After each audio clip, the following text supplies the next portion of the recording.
Hi friends and welcome to my channel. ముందుగా ఎవరైనా అయితే మన ఛానల్ని ఫస్ట్ టైం చూస్తున్నట్టయితే ప్లీజ్ సబ్స్క్రైబ్ చేసుకొని చూడండి మరెన్నో వీడియోస్ కోసం.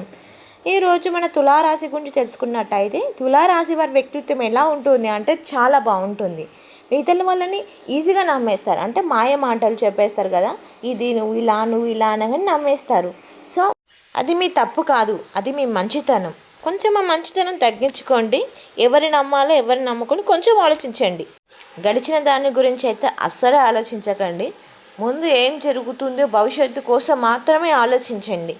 ఎన్నో సంవత్సరాలుగా ఆగిపోయిన విషయాలు, పనులు అన్నీ ఈ సంవత్సరంలో జరగబోతున్నాయి, కానీ కొంచెం జాగ్రత్త వహించాలి. సహజంగానే వీళ్ళ కోపం ఎక్కువ ఉంటుంది.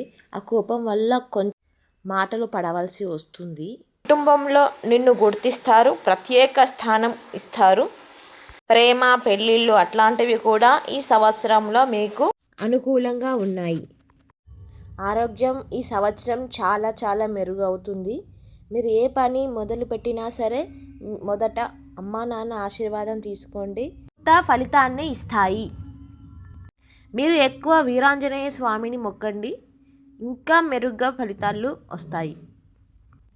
ఏం జరిగినా అన్నీ మన మంచికే అని పాజిటివ్ ఆలోచించండి, అన్ని విధాలుగా అనుకూలంగా వస్తాయి.